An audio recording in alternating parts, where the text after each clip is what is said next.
Hello സുഹൃത്തുക്കളെ, ഐ+ന്റെ പുതിയൊരു ക്ലാസ്സിലേക്ക് സ്വാഗതം. കമ്പ്യൂട്ടർ ലിറ്ററസിയുമായി ബന്ധപ്പെട്ട് നമ്മൾ ഇന്ന് കമ്പ്യൂട്ടർ സോഫ്റ്റ്വെയറുകളെ കുറിച്ചാണ് പഠിക്കുന്നത്. എന്താണ് കമ്പ്യൂട്ടർ സോഫ്റ്റ്വെയർ, എന്താണ് ഈ സോഫ്റ്റ്വെയർ ഉദ്ദേശിക്കുന്നത്, ഏതൊക്കെ ടൈപ്പ് ഉണ്ട്, അതുകൂടാതെ അതിനുള്ളിൽ വരുന്ന ഓപ്പറേറ്റിംഗ് സിസ്റ്റങ്ങളെ കുറിച്ച് നമുക്കൊന്ന് ചർച്ച ചെയ്യാം. Okay, so what is a computer software? Software is a collection of computer programs and related data that provide the instructions for telling a computer what to do and how to do. എന്താണ് software? നമ്മൾ നേരത്തെ ഈ reference പഠിച്ചതാണ്. It's A set of instructions അല്ലേ, ഒരു set of instructions ആണ്. എന്താണ് അതിലുള്ളത്? കമ്പ്യൂട്ടറിനോട് പറയുകയാണ് നീ എന്ത് ചെയ്യണം, what to do and how to do, എങ്ങനെ ചെയ്യണം, എന്ത് ചെയ്യണം, ഒരു പർട്ടിക്കുലർ പ്രവർത്തനം എങ്ങനെ ചെയ്യണം അല്ലെങ്കിൽ എന്ത് ചെയ്യണം എന്നുള്ളതാണ് ഈ സോഫ്റ്റ്വെയർ എന്ന് പറഞ്ഞ ഈ ഒരു സംഗതിയോട് നമ്മൾ ഉദ്ദേശിക്കുന്നത്. നമുക്ക് ഒരുപാട് സോഫ്റ്റ്വെയറുകൾ അറിയാം അല്ലേ, നമ്മുടെ മനസ്സിലേക്ക് സോഫ്റ്റ്വെയർ പറയുമ്പോൾ തന്നെ ഒരുപാട് സോഫ്റ്റ്വെയറുകൾ നമ്മുടെ മനസ്സിലേക്ക് കടന്നു വരുന്നുണ്ടാവും. നമ്മളൊരു പർട്ടിക്കുലർ ആപ്ലിക്കേഷന് വേണ്ടി ഉപയോഗിക്കുന്നത് ഒരു പർട്ടിക്കുലർ സോഫ്റ്റ്വെയറുകളാകാം. ഇപ്പോൾ MS വേർഡ് അല്ലെങ്കിൽ വേർഡ്, പവർ പോയിന്റ് ഒക്കെ നമുക്ക് സോഫ്റ്റ്വെയറുകളായിട്ട് പറയാം. ഇപ്പോൾ ഏതെങ്കിലും ഒരു പ്രസന്റേഷൻ ഉണ്ടാക്കാൻ വേണ്ടി നമ്മൾ പവർ പോയിന്റ് യൂസ് ചെയ്യുമ്പോൾ അത് ആക്ച്വലി ഒരു സോഫ്റ്റ്വെയർ ആണ്. അതിനുള്ളിൽ ഓൾറെഡി ഇൻബിൽറ്റ് ആയിട്ട് പ്രോഗ്രാം ചെയ്ത് വെച്ചിട്ടുണ്ട്. നമ്മളൊരു പർട്ടിക്കുലർ ഇൻപുട്ട് അങ്ങോട്ട് കൊടുക്കുമ്പോൾ അത് ഇന്ന രീതിയിൽ ഡിസ്പ്ലേ ചെയ്യണം, ഇന്നതൊക്കെ അതിനകത്ത് ഓപ്ഷൻ ഉണ്ടാവണം എന്നൊക്കെ ഉള്ളത് ഇൻബിൽറ്റ് ആയിട്ട് അതിൽ ഇൻസ്ട്രക്ഷൻ ആയിട്ട് സെറ്റ് ചെയ്ത് വെച്ചിട്ടുണ്ട്. സോ അതുകൊണ്ടാണ് പറയുന്നത് software is a collection of computer programs. It's a collection of computer programs and related data that provide the instructions for telling a computer what to do and how to do. Then a software is an interface between the user and the computer hardware. അപ്പോൾ ഇതാണ് important ആയിട്ട് part. യൂസറും കമ്പ്യൂട്ടറിന്റെ ഹാർഡ്വെയറും തമ്മിലുള്ള ഒരു interface ആണ് എന്തെന്ന് പറയുന്നത് software എന്ന് പറയുന്നത്. നമുക്ക് വെറുതെ ഒരു കമ്പ്യൂട്ടർ നമ്മുടെ മുന്നിൽ കിട്ടിയിട്ട് കാര്യമില്ലല്ലോ, നമുക്കതിനെ ഓപ്പറേറ്റ് ചെയ്യണ്ടേ, അത് എന്തെങ്കിലും പ്രയോജനപ്രദമാക്കി തീർക്കണമെങ്കിൽ ഈ സോഫ്റ്റ്വെയർ മിഡിലുണ്ടെങ്കിലേ പറ്റുള്ളൂ. ഇതുവഴിയാണ് നമ്മൾ കാര്യങ്ങളൊക്കെ ചെയ്യുന്നത്. ഓപ്പറേറ്റിംഗ് സിസ്റ്റം പോലും ഒരു സോഫ്റ്റ്വെയർ ആണ് അല്ലേ. നമുക്കൊരു ഓപ്പറേറ്റിംഗ് സിസ്റ്റം ഇല്ലാതെ ഒരു കമ്പ്യൂട്ടർ നമുക്ക് യൂസ് ചെയ്യാൻ പറ്റില്ല. സോ കമ്പ്യൂട്ടർ ഓൺ ആക്കുകയും അതിന്റെ കാര്യങ്ങളൊക്കെ നടക്കണമെങ്കിൽ അതിനകത്ത് ഒരു സോഫ്റ്റ്വെയർ ഉണ്ടായാലേ പറ്റുള്ളൂ. സോ അതാണ് it is an interface between the user and the computer hardware. Okay, then ഏതൊക്കെ ടൈപ്പാണ് സോഫ്റ്റ്വെയറുകൾ, ഏതൊക്കെ ടൈപ്പ് ഉണ്ടെന്ന് നോക്കാം. First one is system software and second one is application software. അപ്പൊ രണ്ട് തരത്തിലുള്ള സോഫ്റ്റ്വെയറുകളുണ്ട്. സിസ്റ്റം സോഫ്റ്റ്വെയർ ഉണ്ട്, ആപ്ലിക്കേഷൻ സോഫ്റ്റ്വെയർ ഉണ്ട്. ഓക്കെ, അപ്പൊ ആദ്യം നമുക്ക് നോക്കാം എന്താണ് ഈ സിസ്റ്റം സോഫ്റ്റ്വെയർ എന്നുള്ളത്.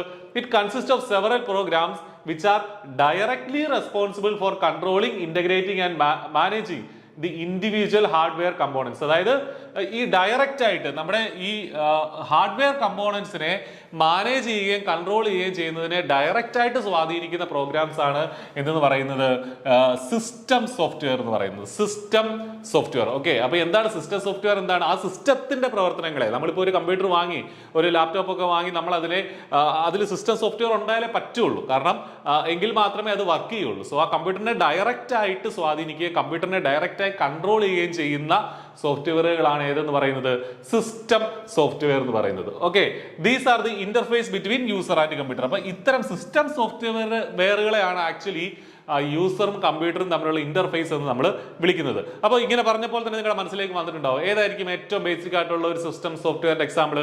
Operating system. ഇപ്പോൾ ഓപ്പറേറ്റിംഗ് സിസ്റ്റം ഇല്ലാതെ ഒരു കമ്പ്യൂട്ടർ വർക്ക് ചെയ്യാൻ പറ്റില്ലല്ലോ. So operating system is a system software. Okay, ഇനി അതിന്റെ എക്സാമ്പിൾസ് നോക്കാം. സിസ്റ്റം സോഫ്റ്റ്വെയറിന്റെ എക്സാമ്പിൾസ് അല്ല, it can be further classified in system സോഫ്റ്റ്വെയറിനെ നമുക്ക് വീണ്ടും ക്ലാസിഫൈ ചെയ്യാം. First one, operating system. അപ്പോൾ ഓപ്പറേറ്റിംഗ് സിസ്റ്റം എന്താണ്? It consist of programs which control, coordinate and supervise the activities of various components of a computer system. Okay, ഒരു computer സിസ്റ്റത്തിലെ എല്ലാ കാര്യങ്ങളും കൺട്രോൾ ചെയ്യുന്നത് ആരാണ്? ഈ പറഞ്ഞ ഓപ്പറേറ്റിംഗ് സിസ്റ്റം ആണ്. അല്ലെ, നമുക്കറിയാം വിൻഡോസ് ആണോ, ലിനക്സ് ആണോ, അല്ലെ ആപ്പിളിന്റെ ആണോ, എന്താണെങ്കിലും ഒരു ഓപ്പറേറ്റിംഗ് സിസ്റ്റം നമ്മുടെ കമ്പ്യൂട്ടറിൽ ഉണ്ടാവണം അല്ലേ. അതിലാണ് എല്ലാ കാര്യങ്ങളും നടക്കുന്നത്. ഈ പറഞ്ഞ ഫയൽസിന്റെ മാനേജ്മെന്റും മറ്റ് സോഫ്റ്റ്വെയർ, മറ്റ് ആപ്ലിക്കേഷൻ സോഫ്റ്റ്വെയറുകൾ എടുക്കുന്നതൊക്കെ ആരുടെ സഹായത്തോടു കൂടിയാണ്? ഈ പറഞ്ഞ ഓപ്പറേറ്റിംഗ് സിസ്റ്റത്തിന്റെ സഹായത്തോടു കൂടിയാണ്. Okay, it provides an environment to run the programs. It provides an environment to run the programs. അതൊക്കെ നമുക്ക് അറിയാവുന്ന കാര്യമാണ്. എക്സാമ്പിൾ അറിയാം, MS DOS ഒക്കെ പഴയ ആദ്യകാലത്തെ എന്താണ് ഓപ്പറേറ്റിംഗ് സിസ്റ്റം ആയിരുന്നു. MS DOS, Windows XP, Windows 10, Linux ഒക്കെ, വിൻഡോസ് വിസ്റ്റ തുടങ്ങിയ കാര്യങ്ങളൊക്കെ നമുക്കറിയാം അല്ലേ. സോ ഓപ്പറേറ്റിംഗ് സിസ്റ്റത്തിനെ കുറിച്ച് നമ്മൾ വീണ്ടും വിശദമായിട്ട് കാണും. ദെൻ രണ്ടാമത്തെ ടൈപ്പ് ഓഫ് സിസ്റ്റം സോഫ്റ്റ്വെയർ ആണ് ഡിവൈസ് ഡ്രൈവേഴ്സ്. രണ്ടാമത്തെ ടൈപ്പ് ഓഫ് സിസ്റ്റം സോഫ്റ്റ്വെയർ ആണ് ഡിവൈസ് ഡ്രൈവേഴ്സ്. എന്താണ് ഈ ഡിവൈസ് ഡ്രൈവർ എന്ന് വെച്ചാൽ? നമ്മളൊരു ഡിവൈസ് കണക്ട് ചെയ്താൽ, ഇപ്പോൾ ഉദാഹരണത്തിന് ഒരു പ്രിന്റർ നമ്മുടെ കമ്പ്യൂട്ടറിലേക്ക് അറ്റാച്ച് ചെയ്താൽ അതിനൊരു ഡ്രൈവർ ഉണ്ട്. ആ പ്രിന്ററിനൊരു ഡ്രൈവർ ഉണ്ടാവും. സോ ആ ഡ്രൈവർ ഇൻസ്റ്റാൾ ചെയ്താൽ മാത്രമേ നമുക്ക് ആ പ്രിന്ററുമായിട്ട് കമ്പ്യൂട്ടറിനെ കണക്ട് ചെയ്തെടുക്കാൻ പറ്റുള്ളൂ. സോ അത്തരം സോഫ്റ്റ്വെയറുകളെയാണ് നമ്മൾ എന്ത് പറയുക?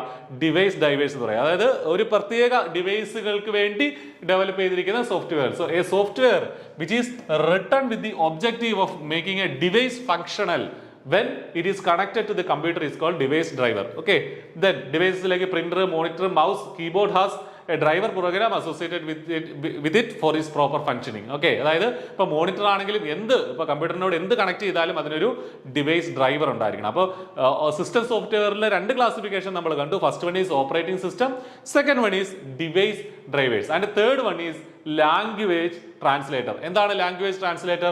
It helps in converting programming languages to machine language. ഞാൻ നേരത്തെ തൊട്ടേ പറഞ്ഞു, കമ്പ്യൂട്ടറിന് മനസ്സിലാവുന്നത് ഏത് ഭാഷയേ ഉള്ളൂ? മെഷീൻ ലാംഗ്വേജേ മനസ്സിലാവുള്ളൂ. നമ്മൾ കൊടുക്കുന്ന ഭാഷ, നമ്മളിപ്പോൾ ഇംഗ്ലീഷ് ആണെങ്കിലും മലയാളം ആണെങ്കിലും ടൈപ്പ് ചെയ്ത് കൊടുത്താൽ അത് കമ്പ്യൂട്ടറിന് മനസ്സിലാവില്ല. അതിനെ ആദ്യം എന്ത് ചെയ്യണം? മെഷീൻ ലാംഗ്വേജിലേക്ക്, ബൈനറി ഡിജിറ്റ്സിലേക്കൊക്കെ കൺവേർട്ട് ചെയ്യണം. സോ അതിന് യൂസ് ചെയ്യുന്ന പ്രോഗ്രാംസ് ആണ്, അതിന് യൂസ് ചെയ്യുന്ന സോഫ്റ്റ്വെയറുകളാണ് ഇതെന്ന് പറയുന്നത് ലാംഗ്വേജ് ട്രാൻസ്ലേറ്റർ എന്ന് പറയുന്നത്. അതിന്റെ 3 തരത്തിലുള്ള ലാംഗ്വേജ് ട്രാൻസ്ലേറ്റേഴ്സ് ഉണ്ട്: അസംബ്ലർ, കമ്പൈലർ ആൻഡ് ഇന്റർപ്രറ്റർ. അത് പിന്നീടുള്ള ക്ലാസ്സുകളിൽ നമ്മൾ കാണും എന്താണ് ഈ 3 സംഗതി എന്നുള്ളത്. എന്തായാലും അസംബ്ലർ, കമ്പൈലർ ആൻഡ് ഇന്റർപ്രറ്റർ എന്നുള്ളത് ഇവിടെ ഓർത്തിരിക്കുക. സോ സിസ്റ്റം സോഫ്റ്റ്വെയറുകളെ കുറിച്ചാണ് പഠിച്ചത്. 3 ക്ലാസിഫിക്കേഷൻ ഉണ്ട് സിസ്റ്റം സോഫ്റ്റ്വെയറിന്. എന്താണ് സിസ്റ്റം സോഫ്റ്റ്വെയർ? സിസ്റ്റം സോഫ്റ്റ്വെയർ എന്ന് വെച്ചാൽ ഒരു കമ്പ്യൂട്ടറിന്റെ പ്രവർത്തനങ്ങളെ ഡയറക്റ്റായി ബാധിക്കുന്ന സോഫ്റ്റ്വെയറുകളാണ് എന്തെന്ന് പറയുന്നത് സിസ്റ്റം സോഫ്റ്റ്വെയർ. അതാണ് ശരിക്കും യൂസറും ഹാർഡ്വെയറും കമ്പ്യൂട്ടറും തമ്മിലുള്ള ഇന്റർഫേസ് എന്ന് പറയുന്നത് എന്താണ്?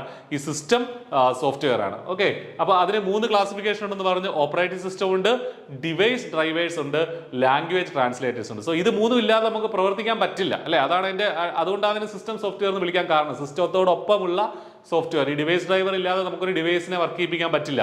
അതേപോലെ ലാംഗ്വേജ് ട്രാൻസ്ലേറ്റർ ഇല്ലാതെ നമുക്കും ഉപയോഗിക്കാനും പറ്റില്ല, കമ്പ്യൂട്ടർ ഉപയോഗിക്കാനും പറ്റില്ല. സോ അതുകൊണ്ടാണ് അതിനെ സിസ്റ്റം സോഫ്റ്റ്വെയർ എന്ന് പറയുന്നത്. ഇതോട് ചേർത്ത് വെച്ച് നമുക്ക് പറയാൻ പറ്റുന്ന മറ്റൊരു സംഗതി, ഇതുമായി ഇതിന്റെ ക്ലാസിഫിക്കേഷൻ ഒന്നും അല്ല എങ്കിലും ബയോസ് എന്താണെന്നും കൂടെ അറിഞ്ഞിരിക്കുക. ബയോസിനെ പറ്റി നമ്മൾ പിന്നീട് ഈ ചാപ്റ്ററിന്റെ അവസാനം കാണും. The basic input output system, അങ്ങനെയാണ് ഇതിന്റെ ഫുൾ ഫോം. ബയോസ് നിങ്ങൾ കേട്ടിട്ടുണ്ടാവും. The basic input output system commonly controls various electronic components within the computer system. Computer സിസ്റ്റത്തിനുള്ളിലെ ഇലക്ട്രോണിക് കമ്പോണൻസിനെ കൺട്രോൾ ചെയ്യുന്ന സംഗതിയാണ് എന്ന് പറയുന്നത് ബയോസ് എന്ന് പറയുന്നത്. അതിന്റെ ഫുൾ ഫോം ശ്രദ്ധിക്കുക: basic input output system. The initial function of BIOS is to initialize system devices such as RAM, hard disk and other hardware. അപ്പോൾ എന്താണ് ഈ ബയോസിന്റെ പരിപാടി എന്ന് വെച്ചാൽ, നമ്മളൊരു കമ്പ്യൂട്ടർ സ്റ്റാർട്ട് ചെയ്യുമ്പോഴാണ് ഈ ബയോസ് പ്രവർത്തിക്കാൻ തുടങ്ങുന്നത്. ഈ ബയോസിൽ കുറെ പ്രോഗ്രാം എഴുതി വെച്ചിട്ടുണ്ട്. ഓക്കെ, ഈ പ്രോഗ്രാം മൂലമാണ് നമുക്ക് കമ്പ്യൂട്ടർ ഇനിഷ്യലൈസ് ചെയ്യാൻ സാധിക്കുക. കമ്പ്യൂട്ടർ തുടക്കത്തിൽ നമ്മൾ സ്വിച്ച് ഓൺ ചെയ്യുമ്പോൾ, നമ്മൾ കമ്പ്യൂട്ടറിന്റെ പവർ ഓൺ ചെയ്യുമ്പോൾ റാമിനെയും മറ്റ് ഡിവൈസുകളെയും ഒക്കെ ആക്ടിവേറ്റ് ചെയ്യിപ്പിക്കുന്നത് ഈ ബയോസിലെ പ്രോഗ്രാംസ് കാരണമാണ്. So the basic input output system എന്നുള്ളതാണ് ഇതിന്റെ ഫുൾ ഫോം. കമ്പ്യൂട്ടർ സ്റ്റാർട്ട് ചെയ്യുമ്പോഴാണ് ഇതിന്റെ പ്രധാനപ്പെട്ട ഉപയോഗം വരുന്നത്. റോമിലാണ് ഇത് എഴുതി വെച്ചിരിക്കുന്നതെന്നും കൂടി ആലോചിക്കുക. റോം എന്ന് വെച്ചാൽ അത് എന്ത് മെമ്മറിയാണ്? നമ്മൾ കഴിഞ്ഞ ക്ലാസ്സിൽ പഠിച്ചാണ്. റോം എന്ന് വെച്ചാൽ read only memory, that is a non volatile memory. അതായത് switch off, computer power off ചെയ്താലും ഈ റോമിനുള്ളിലെ പ്രോഗ്രാംസിന് മാറ്റമൊന്നും വരില്ല. അതുകൊണ്ട് പവർ ഓൺ ചെയ്യുമ്പോൾ ഈ റോമിനുള്ളിൽ നിന്ന് ബയോസ് ഇൻസ്ട്രക്ഷൻസ് എടുത്തിട്ടാണ് കമ്പ്യൂട്ടർ സ്റ്റാർട്ട് ചെയ്യുന്നത്. ഓക്കെ, ആ കാര്യം മനസ്സിലാക്കിയിരിക്കുക. ഇനി രണ്ടാമത്തെ ടൈപ്പ് ഓഫ് സോഫ്റ്റ്വെയർ, നമ്മൾ സോഫ്റ്റ്വെയറുകളെ ബ്രോഡായിട്ട് രണ്ടായിട്ട് ക്ലാസിഫൈ ചെയ്തു. ഏതായിരുന്നു? സിസ്റ്റം സോഫ്റ്റ്വെയർ ക്ലാസിഫൈ ചെയ്തു. രണ്ടാമത്തെ ടൈപ്പാണ് ആപ്ലിക്കേഷൻ സോഫ്റ്റ്വെയർ. അപ്പോൾ സിസ്റ്റം സോഫ്റ്റ്വെയർ നമുക്ക് മനസ്സിലായി, ഒരു കമ്പ്യൂട്ടറിനെ ഡയറക്റ്റായി കൺട്രോൾ ചെയ്യുകയും അതിനെ മാനേജ് ചെയ്യുകയും ചെയ്യുന്ന സോഫ്റ്റ്വെയർ ആണ് സിസ്റ്റം സോഫ്റ്റ്വെയർ. ഓപ്പറേറ്റിംഗ് സിസ്റ്റം ഒക്കെ അതിന് എക്സാമ്പിൾ ആയിരുന്നു. ഇനി രണ്ടാമത്തെ ടൈപ്പാണ് application software. It is a computer software design to help the user to perform single or multiple task. These are designed for specific uses or applications. ചില specific ആയിട്ടുള്ള ഉപയോഗങ്ങൾക്കും ആപ്ലിക്കേഷനും വേണ്ടി യൂസ് ചെയ്യുന്ന സോഫ്റ്റ്വെയറുകളാണ് എന്ത്? ആപ്ലിക്കേഷൻ സോഫ്റ്റ്വെയറുകൾ. അത് അത്രയായിട്ട് മനസ്സിലാക്കിയാൽ മതി. ചില സ്പെസിഫിക് ടാസ്ക് ചെയ്യാൻ വേണ്ടിയിട്ട് നമ്മൾ ഉപയോഗിക്കുന്ന സോഫ്റ്റ്വെയറുകളാണ് application software. They are also called end user programs എന്നും അതിനെ യൂസ് ചെയ്യാറുണ്ട്, അതിനെ പറയാറുണ്ട്. അപ്പോൾ എന്തായിരിക്കും അതിന്റെ എക്സാമ്പിൾ? ആപ്ലിക്കേഷൻ സോഫ്റ്റ്വെയറുകളാണ്. നമ്മൾ ഈ കാണുന്ന ബാക്കി എല്ലാ സോഫ്റ്റ്വെയറുകളും എന്താണ്? ആപ്ലിക്കേഷൻ സോഫ്റ്റ്വെയറുകളാണ്. സോ അതിനെ നമുക്ക് വേണമെങ്കിൽ രണ്ടായിട്ട് ക്ലാസ് ചെയ്യാം. ആപ്ലിക്കേഷൻ സോഫ്റ്റ്വെയറുകളെ എന്താണ്? ജനറൽ പർപ്പസ് സോഫ്റ്റ്വെയറിനും സ്പെസിഫിക് പർപ്പസ് സോഫ്റ്റ്വെയറിനും ആപ്ലിക്കേഷൻ സോഫ്റ്റ്വെയറുകളെ നമുക്ക് ക്ലാസ് ചെയ്യാം. എന്താണ് general purpose software? These are designed for any general purpose, any any general purpose. Example, word processing software, electronic spreadsheets, presentation, database management, DTP, graphics software. ആലോചിച്ച് നോക്കുക, ഇപ്പൊ word പ്രോസസ്സിംഗിൽ നമുക്ക് പല കാര്യങ്ങൾ ചെയ്യാം അല്ലേ. അത് നമുക്ക് പല ഉപയോഗങ്ങൾക്കായിട്ട് വേർഡ് പ്രോസസ്സിംഗ് സോഫ്റ്റ്വെയർ നമുക്ക് യൂസ് ചെയ്യാം. അതേപോലെ പ്രസന്റേഷൻ സോഫ്റ്റ്വെയർ, അത് നമുക്കൊരു ജനറൽ പർപ്പസ് ആണ്. അത് ഒട്ടേറെ ആവശ്യങ്ങൾക്കായിട്ട് അത് യൂസ് ചെയ്യാം. ഏതെങ്കിലും ഒരു പർട്ടിക്കുലർ പ്രസന്റേഷൻ ഉണ്ടാക്കാൻ വേണ്ടിയിട്ടോ ഒന്നും അല്ലല്ലോ അത് യൂസ് ചെയ്യുന്നത്. അത് ഒരുപാട് കാര്യങ്ങൾക്ക് വേണ്ടി നമുക്ക് യൂസ് ചെയ്യാം. അങ്ങനെ ജനറൽ ആയിട്ട് ഇപ്പൊ DTP, ഡെസ്ക്ടോപ്പ് പബ്ലിക്കേഷൻ എന്നുള്ളതാണ് അതിന്റെ ഫുൾ ഫോം. പിന്നെ ഗ്രാഫിക്സ് സോഫ്റ്റ്വെയർ, ഡേറ്റാബേസ് മാനേജ്മെന്റ്, അങ്ങനെ ആപ്ലിക്കേഷൻ സോഫ്റ്റ്വെയറുകൾ തന്നെയാണ്. പക്ഷേ ഒരു സ്പെസിഫിക് ആയിട്ടുള്ള ആപ്ലിക്കേഷൻ അല്ല അതിനുള്ളത്, അതിനൊരു ജനറൽ ആപ്ലിക്കേഷൻ ആണുള്ളത്. അങ്ങനെ അത്തരം ആപ്ലിക്കേഷൻ സോഫ്റ്റ്വെയറുകളെ നമ്മൾ ജനറൽ പർപ്പസ് സോഫ്റ്റ്വെയർ എന്ന് പറയുക. അത് മറിച്ച് സ്പെസിഫിക് ആയിട്ട് ചില ആവശ്യങ്ങൾ മാത്രമേ നമുക്കൊരു സോഫ്റ്റ്വെയറിൽ നിന്ന് നേടിയെടുക്കാൻ പറ്റുള്ളെങ്കിൽ അതിനെ നമ്മൾ എന്ത് പറയുക, സ്പെസിഫിക് പർപ്പസ് സോഫ്റ്റ്വെയർ എന്ന് പറയും. So these are designed to perform specific task. ചില സ്പെസിഫിക് ആയിട്ടുള്ള ടാസ്കുകൾ മാത്രം പെർഫോം ചെയ്യുന്ന സോഫ്റ്റ്വെയറുകളാണ് എന്ന് പറയുന്നത് സ്പെസിഫിക് പർപ്പസ് സോഫ്റ്റ്വെയർ. അതിന്റെ എക്സാമ്പിൾ എന്തായിരിക്കും? Accounting software, billing system, then reservation system, payroll management etcetera. ഒരുപാട് സ്പെസിഫിക് മാനേജ്മെന്റ് സോഫ്റ്റ്വെയറുകളുണ്ട്. ഇപ്പൊ അക്കൗണ്ടിങ്, ഇപ്പൊ ടാലി പോലുള്ള സോഫ്റ്റ്വെയറുകൾ അത് അക്കൗണ്ടിങ്ങിന് മാത്രമാണ് നമ്മൾ യൂസ് ചെയ്യുന്നത് അല്ലേ. അതേപോലെ ബില്ലിംഗ്, ഇപ്പൊ കടകളിലൊക്കെ ബില്ലിങ്ങിന് വേണ്ടി മാത്രമാണ് ബില്ലിംഗ് സോഫ്റ്റ്വെയർ യൂസ് ചെയ്യുന്നത്. അതേപോലെ റിസർവേഷൻ, നമ്മൾ ബസ്സുകളുടെ റിസർവേഷൻ അല്ലെങ്കിൽ ട്രെയിനിന്റെ റിസർവേഷൻ ഒക്കെ ചെയ്യുന്ന ചില സോഫ്റ്റ്വെയറുകളുണ്ട് അവരുടെ. അപ്പോൾ അത്തരം സോഫ്റ്റ്വെയറുകൾ റിസർവേഷന് വേണ്ടി മാത്രം യൂസ് ചെയ്യുന്നത്. അതാണ് എന്തെന്ന് പറയുന്നത്, സ്പെസിഫിക് പർപ്പസ് സോഫ്റ്റ്വെയർ എന്ന് പറയുന്നത്. സോ നമ്മൾ സോഫ്റ്റ്വെയറുകളെ കുറിച്ചാണ് പഠിച്ചത്. സോഫ്റ്റ്വെയർ ബ്രോഡായിട്ട് രണ്ടായിട്ട് ക്ലാസിഫൈ ചെയ്തിട്ടുണ്ട്. ഫസ്റ്റ് വൺ ഈസ് എന്താണ്, ആപ്ലിക്കേഷൻ സോഫ്റ്റ്വെയർ ഉണ്ട്, സിസ്റ്റം സോഫ്റ്റ്വെയർ ഉണ്ട്.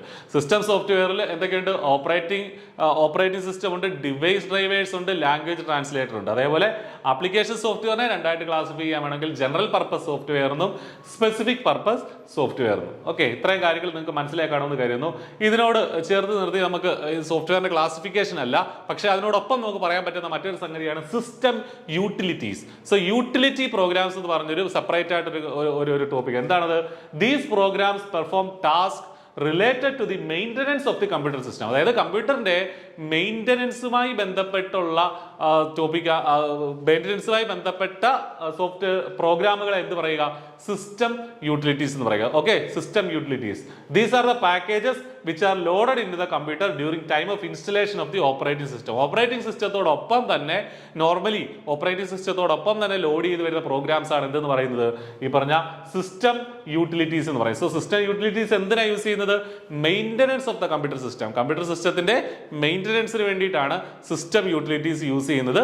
അത് കമ്പ്യൂട്ടറിന്റെ ഓപ്പറേറ്റിംഗ് സിസ്റ്റം ഇൻസ്റ്റാൾ ചെയ്യുമ്പോൾ തന്നെയാണ് ഈ പറഞ്ഞ സിസ്റ്റം യൂട്ടിലിറ്റീസും ഇൻസ്റ്റാൾ ചെയ്ത് വരുന്നത്. എക്സാമ്പിൾ നോക്കാം: disk compression, disk fragmenter, backup utilities, disk cleaner, antivirus, text editor. ഇതൊക്കെ നമ്മൾ കേട്ടിട്ടുള്ള സംഗതിയാണ്. ഇതൊക്കെ ആക്ച്വലി കമ്പ്യൂട്ടറിന്റെ ഒരു മെയിൻ്റനൻസും അതിന്റെ ഒരു അറേഞ്ച്മെന്റുമായി ബന്ധപ്പെട്ട സോഫ്റ്റ്വെയറുകളാണ്. അതിനെ നമ്മൾ സിസ്റ്റം യൂട്ടിലിറ്റീസ് എന്ന് പറയും. സോ ആന്റിവൈറസ് ഒക്കെ ശരിക്കും എന്താണത്? സിസ്റ്റം യൂട്ടിലിറ്റീസ് ആണ് കേട്ടോ. സിസ്റ്റം യൂട്ടിലിറ്റീസ് എന്നുള്ള ഒരു കാറ്റഗറിയിൽ പെടുന്നതാണ്. ഡിസ്ക് കംപ്രസ് ചെയ്യാനും ഡിസ്ക് ഫ്രാഗ്മെന്ററും ഇതൊക്കെ നമ്മൾ കേട്ടിട്ടുള്ള സംഗതിയാണ്. സോ സിസ്റ്റം യൂട്ടിലിറ്റീസും കൂടെ നിങ്ങളുടെ മനസ്സിലിരിക്കണം എന്താണെന്നുള്ളത്. അടുത്തതായിട്ട് നമുക്ക് ഓപ്പറേറ്റിംഗ് സിസ്റ്റത്തെ കുറിച്ച് കുറച്ചുകൂടി വിശദമായിട്ട് നമുക്ക് സംസാരിക്കാം. ഓപ്പറേറ്റിംഗ് സിസ്റ്റം നമ്മൾ പഠിച്ചു. ഏതിന്റെ കൂട്ടത്തിലാണ് പഠിച്ചത്? സിസ്റ്റം സോഫ്റ്റ്വെയറിന്റെ കൂട്ടത്തിലാണ് ആക്ച്വലി എന്ത് പഠിച്ചത്? ഈ ഓപ്പറേറ്റിംഗ് സിസ്റ്റം പഠിച്ചത്. നമ്മൾ അതിന്റെ ഡെഫിനിഷൻ അവിടെ പറഞ്ഞിരുന്നത്. ഇവിടെ ഒന്നുകൂടെ നോക്കാം. An operating system is the basic software of computers. എല്ലാത്തിനും ബേസിക് സോഫ്റ്റ്വെയർ ആണ്, ബേസിക് ആണ് അല്ലെ. ഓപ്പറേറ്റിംഗ് നമ്മളിപ്പോൾ ഒരു ബെഞ്ച് പോലെ, ഒരു വർക്ക് ബെഞ്ച് പോലെ നമുക്ക് വേണമെങ്കിൽ അതിനെ കാണാം അല്ലെ. നമ്മൾ എന്തെങ്കിലും ഒരു വർക്ക് ചെയ്യാനായിട്ട് നമ്മുടെ മുന്നിൽ ഒരു ബെഞ്ച് ഉണ്ട്. ആ ബെഞ്ചിന്റെ മേളിൽ എടുത്ത് വെച്ചിട്ടാണ് നമ്മൾ എല്ലാ കാര്യങ്ങളും ചെയ്യുന്നത്. സോ ആ ഒരു പ്ലാറ്റ്ഫോം ആണ് ആക്ച്വലി എന്ത്? ഈ ഓപ്പറേറ്റിംഗ് സിസ്റ്റം എന്ന് പറയുന്നത്. So that provides an interface between the computer programs and hardware. അത് നമ്മൾ കണ്ടതാണ്. Operating system also provides a software platform on top to other programs. They are called application programs. Application program is a software that helps the users to make typical functions like making text. Others കണ്ടതാണ്. Your choice of the operating system determines the great extent of the application that you can run. Okay, അതായത് operating system ഞാൻ നേരത്തെ application സോഫ്റ്റ്വെയറുകളെ കുറിച്ച് പറഞ്ഞു. അപ്പോൾ operating സിസ്റ്റത്തിന്റെ പുറത്താണ് നമ്മൾ ഈ ആപ്ലിക്കേഷൻ സോഫ്റ്റ്വെയർ എടുത്ത് വെച്ചിട്ട് നമ്മൾ കമ്പ്യൂട്ടറിൽ വർക്ക് ചെയ്യുന്നത്. അപ്പോൾ ഏതൊക്കെ ആപ്ലിക്കേഷൻ സോഫ്റ്റ്വെയറുകൾ യൂസ് ചെയ്യാമെന്ന് ആക്ച്വലി തീരുമാനിക്കുന്നത് ആരാണ്? ഈ പറഞ്ഞ ഓപ്പറേറ്റിംഗ് സിസ്റ്റമാണ്. ഇപ്പോൾ ഉദാഹരണത്തിന് വിൻഡോസിന്റെ ഓപ്പറേറ്റിംഗ് സിസ്റ്റമാണ്, മൈക്രോസോഫ്റ്റ് വിൻഡോസിന്റെ ഓപ്പറേറ്റിംഗ് സിസ്റ്റമാണ് നമ്മൾ യൂസ് ചെയ്യുന്നതെങ്കിൽ അവിടെ വിൻഡോസുമായിട്ട് കോമ്പാക്ട് ചെയ്ത് പോകുന്ന ആപ്ലിക്കേഷൻ സോഫ്റ്റ്വെയറുകൾ മാത്രമേ യൂസ് ചെയ്യാൻ പറ്റുള്ളൂ. അല്ലാതെ ആപ്പിളിന്റെ ആപ്ലിക്കേഷൻ സോഫ്റ്റ്വെയർ എടുത്ത് ഇവിടെ യൂസ് ചെയ്യാൻ പറ്റുമോ, അല്ലെ ലിനക്സിന്റെ ആപ്ലിക്കേഷൻ സോഫ്റ്റ്വെയറുകൾ യൂസ് ചെയ്യാൻ പറ്റില്ല. അപ്പൊ നോർമലി വിൻഡോസിൽ ഇപ്പോൾ ഉള്ള വേർഡ് പ്രോസസ്സർ എന്ന് പറഞ്ഞാൽ വിൻഡോസ് മൈക്രോസോഫ്റ്റ് വേർഡ് ആണുള്ളത് അല്ലേ. അതേസമയം ലിനക്സിൽ ഓപ്പൺ ഓഫീസ് ഉണ്ടോ, അപ്പോൾ അതെടുത്ത് ഇങ്ങോട്ട് വർക്ക് ചെയ്യിപ്പിക്കാനായിട്ട് നമുക്ക് നോർമലി സാധാരണഗതിയിൽ പറ്റില്ല. അപ്പോൾ ഏത് ആപ്ലിക്കേഷൻ സോഫ്റ്റ്വെയർ വേണമെന്ന് തീരുമാനിക്കുന്നത് പോലും നമ്മുടെ ഓപ്പറേറ്റിംഗ് സിസ്റ്റത്തിന്റെ ബേസിസിലാണ്. സോ നമ്മുടെ ഓപ്പറേറ്റിംഗ് സിസ്റ്റത്തിന്റെ ചോയ്സ് അനുസരിച്ചാണ് എന്ത് പറയുക, ഏത് ആപ്ലിക്കേഷൻ സോഫ്റ്റ്വെയർ വേണമെന്ന് നമ്മൾ തീരുമാനിക്കുക. ഇനി ഓപ്പറേഷൻ സിസ്റ്റത്തിന്റെ ഫംഗ്ഷൻസ് എന്തൊക്കെയാണ്? Process management. First function is process management. It is a process by which operating system can control the planning, monitoring and performance of CPU. അതായത് CPU-ന്റെ മാനേജ്മെന്റ് ആക്ച്വലി ആരാണ് തീരുമാനിക്കുന്നത്? ഈ പറഞ്ഞ ഓപ്പറേറ്റിംഗ് സിസ്റ്റമാണ്. അതായത് CPU എന്തൊക്കെ പ്രവർത്തികൾ ചെയ്യണം എന്നുള്ള കാര്യമൊക്കെ, ഏതൊക്കെ ഫംഗ്ഷൻസ് എക്സിക്യൂട്ട് ചെയ്യണം എന്നൊക്കെ തീരുമാനിക്കുന്ന ആരാണ്? ഓപ്പറേറ്റിംഗ് സിസ്റ്റമാണ്. രണ്ടാമത്തെ ഫംഗ്ഷൻ ആണ് മെമ്മറി മാനേജ്മെന്റ്. നമ്മൾ നേരത്തെ മെമ്മറി ഹൈറാർക്കി, വിവിധ തരം മെമ്മറികൾ പഠിച്ചു. അതിൽ ഏത് മെമ്മറി എപ്പോൾ യൂസ് ചെയ്യണമെന്ന് തീരുമാനിക്കുന്നതും ആരാണ്? ഈ പറഞ്ഞ ഓപ്പറേറ്റിംഗ് സിസ്റ്റം. അതായത് റാം യൂസ് ചെയ്യണോ, റോം യൂസ് ചെയ്യണോ, അതോ ഹാർഡ് ഡിസ്കിൽ പോയി അവിടുന്ന് ഡേറ്റ എടുത്തുകൊണ്ട് വരണോ എന്നൊക്കെ തീരുമാനിക്കുന്നത് ആരാണ്? ഈ പറഞ്ഞ ഓപ്പറേറ്റിംഗ് സിസ്റ്റമാണ്. അപ്പോൾ ഓപ്പറേറ്റിംഗ് സിസ്റ്റത്തിന്റെ രണ്ടാമത്തെ ഫംഗ്ഷനാണ് മെമ്മറി മാനേജ്മെന്റ്. മൂന്നാമത്തെ ഫംഗ്ഷനാണ് file management. It is A main function of the operating system. എന്താണ് ഫയൽ മാനേജ്മെന്റ്? നമുക്കറിയാം, നമ്മൾ ഐക്കൺസ് ആയിട്ടും നമ്മൾ പല ഫയൽസ് നമുക്ക് സൂക്ഷിക്കാൻ പറ്റും ഈ ഓപ്പറേറ്റിംഗ് സിസ്റ്റത്തിൽ അല്ലേ. അതൊക്കെ ആരാ ചെയ്യുന്നത്? ആ മാനേജ്മെന്റ് ആരാ ചെയ്യുന്നത്? Operating system. അപ്പോൾ അങ്ങനെ വിവിധ ഫയലുകളായിട്ടൊക്കെ തിരിക്കുന്നതാണ് ഒരു കമ്പ്യൂട്ടറിലെ ഏറ്റവും വലിയ അഡ്വാൻറ്റേജസ് ആയിട്ടുള്ള സംഭവം അല്ലേ. സോ അതൊക്കെ ചെയ്യുന്നത് ഈ പറഞ്ഞ ഓപ്പറേറ്റിംഗ് സിസ്റ്റമാണ്. നാലാമത്തെ ഫംഗ്ഷൻ ആണ് ഡിവൈസ് മാനേജ്മെന്റ്. എന്ന് വെച്ചാൽ എന്താണ്? Process of managing the operation and maintenance of input output devices. ഇപ്പോൾ കീബോർഡും മൗസും പ്രിന്ററും അത്തരം കാര്യങ്ങളൊക്കെ മാനേജ് ചെയ്യുന്നത്, മോണിറ്ററും ഒക്കെ മാനേജ് ചെയ്യുന്നതും ആരാണ്? Operating system. അപ്പോൾ ഇൻ എഫക്റ്റ് ബേസിക് ആയിട്ടുള്ള എല്ലാ പ്രവൃത്തികളും, ഒരു കമ്പ്യൂട്ടറിന്റെ ഏറ്റവും ബേസിക് ആയിട്ടുള്ള എല്ലാ പ്രവൃത്തികളും ചെയ്യുന്നത് ആരാണ്? ഈ പറഞ്ഞ ഓപ്പറേറ്റിംഗ് സിസ്റ്റമാണ്. അതിനെ 4 പ്രധാനപ്പെട്ട ഫംഗ്ഷനായി തിരിക്കാം. ഫസ്റ്റ് വൺ പ്രോസസ് മാനേജ്മെന്റ്, പ്രോസസ്സുകളെ മാനേജ് ചെയ്യുന്നു. ദെൻ മെമ്മറി മാനേജ്മെന്റ്, മെമ്മറികളെ മാനേജ് ചെയ്യുന്നു. Then file management and final one is device management. 4 പ്രധാനപ്പെട്ട ഫംഗ്ഷൻസ് ആയിട്ട് നമുക്ക് ബ്രോഡായിട്ട് ക്ലാസിഫൈ ചെയ്യാം. Then types of operating system. Operating system പലതരം ഓപ്പറേറ്റിംഗ് സിസ്റ്റം ഉള്ളതാ, അങ്ങനെ നമുക്ക് ക്ലാസിഫൈ ചെയ്യാനായിട്ട് സാധിക്കും. First one is batch processing operating system. Batch processing operating system. In this type of operating system a number of jobs put together and executed as a group. ഇത് നേരത്തെ മുൻകാലങ്ങളിൽ, ഇപ്പം അധികം ഇല്ലാത്ത ഓപ്പറേറ്റിംഗ് സിസ്റ്റമാണിത്. അപ്പോൾ യുണിക്സിന് ഒരു എക്സാമ്പിൾ ആയിരുന്നു ബാച്ച് ഓപ്പറേറ്റിംഗ് സിസ്റ്റം. അതായത് ഒരു കൂട്ടം ജോലികൾ ഒരുമിച്ച് വെച്ചിട്ട് ഒറ്റ ബാച്ചായിട്ട് അത് എക്സിക്യൂട്ട് ചെയ്യുക. അത്തരം ഓപ്പറേറ്റിംഗ് സിസ്റ്റങ്ങളെ നമ്മൾ ബാച്ച് ഓപ്പറേറ്റിംഗ് സിസ്റ്റം എന്ന് പറയും. ഇപ്പം നമ്മളത് യൂസ് ചെയ്യാറില്ല. സെക്കൻഡ് ടൈപ്പാണ് സിംഗിൾ യൂസർ ഓപ്പറേറ്റിംഗ് സിസ്റ്റം. ഈ OS എന്ന് ഇട്ടിരിക്കുന്ന ഓപ്പറേറ്റിംഗ് സിസ്റ്റമാണ് കേട്ടോ. ഓപ്പറേറ്റിംഗ് സിസ്റ്റത്തിന്റെ ഷോർട്ട് ഫോം ആണ് OS നമ്മൾ പറയുക. It is A type of operating system which allows only one user at a time. ഒരു യൂസർക്ക് മാത്രമേ ഒരു ടൈമിൽ ആ സിസ്റ്റത്തിൽ വർക്ക് ചെയ്യാൻ സാധിക്കുകയുള്ളൂ. സോ അത്തരം ഓപ്പറേറ്റിംഗ് സിസ്റ്റങ്ങളെ സിംഗിൾ യൂസർ OS നമ്മൾ പറയുക. They are design to manage one task at a time. ഒരു സമയത്ത് ഒരു ടാസ്ക് മാത്രമേ ചെയ്യാനായിട്ട് സാധിക്കത്തുള്ളൂ. അതിന് എക്സാമ്പിൾ ആയിരുന്നു MS-DOSും Windows 9Xും ഒക്കെ. അതൊക്കെ ഇപ്പൊ മാറി, ഇപ്പൊ ഇല്ല. അപ്പോൾ രണ്ടാമത്തെ ക്ലാസിഫിക്കേഷൻ ആണ് സിംഗിൾ യൂസർ OS. മൂന്നാമത്തെ ക്ലാസിഫിക്കേഷൻ ആണ് മൾട്ടി യൂസർ OS. അപ്പൊ സിംഗിൾ യൂസർ എന്ന് വെച്ചാൽ ഒരാൾക്കേ പറ്റുള്ളായിരുന്നു. സ്വാഭാവികമായിട്ടും മൾട്ടി യൂസർ എന്ന് പറഞ്ഞാൽ ഒന്നിലധികം ആളുകൾക്ക് ഒരേ സമയം വർക്ക് ചെയ്യാൻ പറ്റുമെങ്കിൽ അത്തരം ഓപ്പറേറ്റിംഗ് സിസ്റ്റങ്ങൾ എന്ത് പറയുക? മൾട്ടി യൂസർ OS എന്ന് പറയുക. This allows multiple users to access computer system concurrently. VMS എന്ന് പറഞ്ഞ VMS എന്ന് പറഞ്ഞ ഓപ്പറേറ്റിംഗ് സിസ്റ്റം ഇതിനൊരു എക്സാമ്പിൾ ആയിരുന്നു. പക്ഷേ ഇവിടെയും മൾട്ടി യൂസർ ആണെങ്കിലും ഒരു ടാസ്ക് ചെയ്യാൻ പറ്റുള്ളായിരുന്നു, ഒന്നിലധികം ടാസ്ക് പറ്റില്ലായിരുന്നു. അത് പരിഹരിച്ചുകൊണ്ടാണ് മോഡേൺ OSകളെല്ലാം എന്താണ് നാലാമത്തെ ക്ലാസിഫിക്കേഷനിൽ പെടും, multi tasking operating system. Multi tasking operating system. അപ്പോൾ here more than one processes can be executed concurrently. It also allows the user to switch between applications. അപ്പോൾ മോഡേൺ നമ്മുടെ ഓപ്പറേറ്റിംഗ് സിസ്റ്റം എല്ലാം എന്താണ്? മൾട്ടി ടാസ്കിംഗ് OS ആണ്. Linux, Unix, Windows 95 പുതിയ സിസ്റ്റങ്ങളെല്ലാം ഈ multi tasking OS ആണെന്ന് അറിഞ്ഞിരിക്കുക. ദെൻ അഞ്ചാമത്തെ ക്ലാസിഫിക്കേഷൻ ആണ് time sharing OS. Time sharing OS. This allows multiple programs to simultaneously share the computer resources. അതായത് കമ്പ്യൂട്ടർ റിസോഴ്സസ് ഒരേ സമയം പല പ്രോഗ്രാമുകൾക്ക് ഒരുമിച്ച് യൂസ് ചെയ്യാൻ പറ്റുമെങ്കിൽ അത്തരം ഓപ്പറേറ്റിംഗ് സിസ്റ്റങ്ങളെ നമ്മൾ എന്താ പറയുക? ടൈം ഷെയറിംഗ് ഓപ്പറേറ്റിംഗ് സിസ്റ്റം എന്ന് പറയുക. മക്കിൻടോഷ്, ആപ്പിൾ ഉപയോഗിക്കുന്ന മാക് OS ഇതിനൊരു എക്സാമ്പിൾ ആണ്. ദെൻ ഫൈനൽ ക്ലാസിഫിക്കേഷൻ ആണ് real time OS. Real time operating system.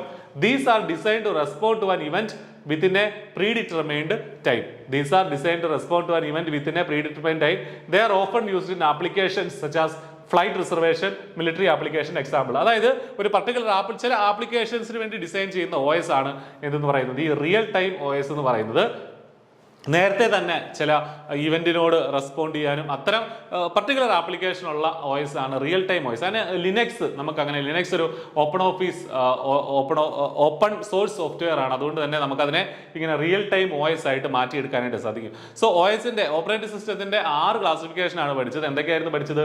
Batch operating system, single user operating system, multi user operating system, multi tasking OS, time sharing OS and real time OS എന്നിങ്ങനെ 6 classification ആണ് നമ്മൾ operating സിസ്റ്റവുമായി ബന്ധപ്പെടുത്തി നമുക്ക് പഠിച്ചത്. Okay, അപ്പൊ ഈ കാര്യങ്ങളൊന്ന് അറിഞ്ഞിരിക്കുക. ഈ ഒരു ക്ലാസിഫിക്കേഷൻ ഒന്ന് അറിഞ്ഞിരിക്കുക. നമ്മളിപ്പോൾ യൂസ് ചെയ്യുന്നതൊക്കെ മൾട്ടി ടാസ്കിംഗ് ഓപ്പറേറ്റിംഗ് സിസ്റ്റമാണ്. ഇനി ചില ഇമ്പോർട്ടൻ്റ് ആയിട്ടുള്ള ഓപ്പറേറ്റിംഗ് സിസ്റ്റം നമുക്ക് നോക്കാം. നമ്മൾ സാധാരണ യൂസ് ചെയ്യുന്നത് first one is Unix. The first version of Unix was developed in 1969 by Ken Thompson and Dennis Ritchie. It is primarily used to a server than a workstation. അപ്പോൾ സെർവറുകളിൽ use ചെയ്യുന്ന ഒരു operating system ആയിരുന്നു ഇപ്പോഴില്ല, 1969 Dennis റിച്ചിയൊക്കെ ആദ്യകാലത്തെ C programming ഒക്കെ കണ്ടുപിടിക്കുന്നുള്ള കാലത്തെ ഓപ്പറേറ്റിംഗ് സിസ്റ്റമാണിത് യുണിക്സ് എന്ന് പറയുന്നത്. Okay, then Apple Macintosh. അതെന്താണ്? മാക് OS എന്ന് ഷോർട്ട് ഫോമിൽ നമ്മൾ പറയും. ആപ്പിളിന്റെ കമ്പ്യൂട്ടറുകളിലും ഒക്കെ യൂസ് ചെയ്യുന്ന ഡിവൈസുകളിൽ യൂസ് ചെയ്യുന്ന OS ആണ് ആപ്പിൾ മക്കിൻടോഷ് അല്ലെങ്കിൽ മാക് OS എന്ന് പറയുന്നത്. It was introduced in 1984 by Steve Jobs. Steve ജോബ്സിനെ നമുക്കറിയാം. സ്റ്റീവ് ജോബ്സ് 1984 ഈ പറഞ്ഞ മാക് OS കണ്ടുപിടിക്കുന്നത്. Then Linux. The first Linux version was released in 1991 by Linus Torvalds. അപ്പൊ ലിനക്സിന്റെ അല്ലെങ്കിൽ ഓപ്പൺ സോഴ്സ് സോഫ്റ്റ്വെയർ ആണ്. എന്താണ് ഓപ്പൺ സോഴ്സ് സോഫ്റ്റ്വെയർ? നമ്മൾ ആർക്കും അതിൽ പ്രോഗ്രാമേഴ്സിന് അത് മോഡിഫൈ ചെയ്ത് നമ്മുടേതായ രീതിയിലാക്കാം അല്ലേ. അത് പേയ്മെന്റ് നടത്തി നമ്മൾ വാങ്ങിക്കുന്ന ഒരു സോഫ്റ്റ്വെയർ അല്ല എന്ന് പറയുന്നത് ലിനക്സ് എന്ന് പറയുന്നത്. അത്തരം സോഫ്റ്റ്വെയറുകളെ നമ്മൾ ഓപ്പൺ സോഴ്സ് സോഫ്റ്റ്വെയർ എന്ന് പറയുന്നത്. സോ അതിന്റെ പിതാവായിട്ടൊക്കെ അറിയപ്പെടുന്ന ആളാണ് ഈ പറഞ്ഞ ലിനസ് ടോൾവാൾസ് എന്ന് പറയുന്നത്. അദ്ദേഹമാണ് ലിനക്സ് അവതരിപ്പിച്ചത്. അതിന്റെ ആദ്യത്തെ വേർഷൻ എന്നാണ് റിലീസ് ചെയ്തത്? 1991 ലിനക്സിന്റെ ആദ്യത്തെ വേർഷൻ യൂസ് ചെയ്യുന്നത്. Then finally Microsoft Windows. ഏറ്റവും കൂടുതൽ യൂസ് ചെയ്യുന്ന OS ഏതാണ്? മൈക്രോസോഫ്റ്റ് വിൻഡോസ് ആണ്. It is based on graphic user interface ആണ്. നമ്മൾ പിന്നീട് കാണും. Microsoft first introduced Windows in 1985. 1985 Microsoft ആദ്യമായിട്ട് വിൻഡോസ് ഇൻട്രൊഡ്യൂസ് ചെയ്യുന്നത്. ഓക്കെ, ദെൻ ഇനി മൊബൈൽ ഓപ്പറേറ്റിംഗ് സിസ്റ്റം. നമുക്ക് മൊബൈലിന്റെ ഓപ്പറേറ്റിംഗ് സിസ്റ്റം കൂടെ നോക്കാം. നമ്മുടെ കയ്യിലുള്ള മൊബൈൽ ഫോണുകളുടെ ഓപ്പറേറ്റിംഗ് സിസ്റ്റം കൂടെ നോക്കാം. അതിനൊരു എക്സാമ്പിൾ നോക്കാം. First one is Android. നമ്മുടെ എല്ലാ ഫോണുകളിലും മിക്കവാറും ഫോണുകളിൽ ഏതായിരിക്കും? ആൻഡ്രോയിഡ് ഓപ്പറേറ്റിംഗ് സിസ്റ്റം ആയിരിക്കും ഉണ്ടായിരിക്കുക. It is a mobile operating system developed by Google ആണ് ഇത് ഡെവലപ്പ് ചെയ്തത്. Which is based on Linux. Actually ഇത് ലിനക്സിനെ ബേസ് ചെയ്തിട്ടാണ് ഇത് വർക്ക് ചെയ്യുന്നത്. സോ ഈ ആൻഡ്രോയിഡ് എന്ന് പറഞ്ഞ ഓപ്പറേറ്റിംഗ് സിസ്റ്റം ആരാണ് ഡെവലപ്പ് ചെയ്തത്? ഗൂഗിൾ എന്ന് പറഞ്ഞ കമ്പനിയാണ്. Which is based on Linux. Basically designed for touch screen mobile devices. അതായത് ടച്ച് സ്ക്രീൻ ഡിവൈസുകൾക്ക് വേണ്ടിയിട്ടാണ് ഡെവലപ്പ് ചെയ്തിരിക്കുന്നത്? ആൻഡ്രോയിഡ് ഡെവലപ്പ് ചെയ്തിരിക്കുന്നത്. Android made it's official public debut in 2008. 2008 ആദ്യത്തെ ആൻഡ്രോയിഡ് വെർഷൻ അവതരിപ്പിക്കുന്നത് മനസ്സിലാക്കുക. 2008 വിത്ത് ആൻഡ്രോയിഡ് 1.0. അന്നത്തെ വേർഷന്റെ പേരെന്തായിരുന്നു? ആൻഡ്രോയിഡ് 1.0. ഇപ്പോൾ അത് കടന്ന് ഒരുപാട് വേർഷനുകൾ കൂടി കടന്ന് 2022 ഓഗസ്റ്റിൽ ആൻഡ്രോയിഡ് റിലീസ് ചെയ്ത വേർഷന്റെ പേരാണ് ആൻഡ്രോയിഡ് 13. നേരത്തെ ഗൂഗിൾ ഇങ്ങനെ പേരിടുമായിരുന്നു. ആൻഡ്രോയിഡ് വേർഷൻ 1, 2, 4, 3 എന്നൊക്കെ ഓരോ ചോക്ലേറ്റ്, ഓരോ സ്വീറ്റുകളുടെ പേരിടുമായിരുന്നു അല്ലേ. പൈ, ജെല്ലി ബീന് എന്നൊക്കെ പറഞ്ഞിട്ടുള്ള പേരുകളുണ്ടായിരുന്നു. പക്ഷെ ഇപ്പൊ അങ്ങനെ പേരുകൾ ഇന്റേണലി അവർ യൂസ് ചെയ്യുന്നുണ്ടെങ്കിലും എക്സ്റ്റേണലി ആ പേരങ്ങ് ഒഴിവാക്കി. ജെല്ലി ബീൻ അങ്ങനെയൊക്കെയുള്ള പേരുകളൊക്കെ ഒഴിവാക്കി. ഇപ്പോൾ ആൻഡ്രോയിഡ് 12, 13 അങ്ങനെയൊക്കെയാണ് പറഞ്ഞു പോകുന്നത്. സോ ഏറ്റവും 2022 ഓഗസ്റ്റിൽ ആൻഡ്രോയിഡ് 13 റിലീസ് ചെയ്തു. ആൻഡ്രോയിഡ് 1.0 2008 റിലീസ് ചെയ്തത്. അതായിരുന്നു അവരുടെ ഫസ്റ്റ് വേർഷൻ എന്നുള്ളത് കൂടി അറിഞ്ഞിരിക്കുക. സോ മൊബൈലിൽ ഉപയോഗിക്കുന്ന ഓപ്പറേറ്റിംഗ് സിസ്റ്റം ആണെന്ന് പറയുന്നത് ആൻഡ്രോയിഡ് എന്ന് പറയുന്നത്. ദെൻ പിന്നെ രണ്ടാമത്തെ ഓപ്പറേറ്റിംഗ് സിസ്റ്റമാണ് iOS. എവിടെ യൂസ് ചെയ്യുന്നത്? ആപ്പിളിന്റെ ഡിവൈസുകളിലാണ് യൂസ് ചെയ്യുന്നത്. It is a operating system developed by Apple എന്ന് പറയുന്ന കമ്പനി ഡെവലപ്പ് ചെയ്ത ഓപ്പറേറ്റിംഗ് സിസ്റ്റം ആണ്. This is commonly used in Apple devices. It was introduced in 2007.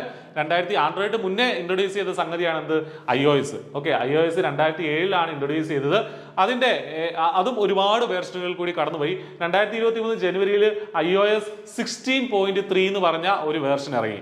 iOS 16.3 എന്ന് പറഞ്ഞൊരു വേർഷൻ 2023 ജനുവരിയിൽ ഇറങ്ങി. സോ ഈ രണ്ട് ഓപ്പറേറ്റിംഗ് സിസ്റ്റമേ നിലവിൽ മൊബൈലുകളിൽ യൂസ് ചെയ്യുന്നുള്ളൂ. ഇത് കൂടാതെ സിംബിയൻ, ബ്ലാക്ക്ബെറി എന്നൊക്കെ പറഞ്ഞിട്ടുള്ള OSകൾ ഉണ്ടായിരുന്നു മൊബൈൽ ഡിവൈസുകളിൽ, പക്ഷെ അതൊന്നും ഇപ്പൊ ഇല്ല.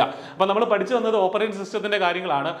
കമ്പ്യൂട്ടറിന്റെ ഓപ്പറേറ്റിംഗ് സിസ്റ്റത്തിന്റെ വിവിധ ക്ലാസിഫിക്കേഷൻ പഠിച്ചു, ചില ടൈപ്പുകൾ പഠിച്ചു, വിൻഡോസ്, ലിനക്സ്, യൂണിക്സ് ഒക്കെ പഠിച്ചു. അതിനുശേഷം മൊബൈൽ ഫോണുകളിൽ യൂസ് ചെയ്യുന്ന രണ്ട് OS നമ്മൾ കണ്ടു. അപ്പൊ ബാക്കിയുള്ള കാര്യങ്ങൾ നമുക്ക് അടുത്ത ക്ലാസ്സിൽ വീണ്ടും നമുക്ക് ചർച്ച ചെയ്യാം. താങ്ക്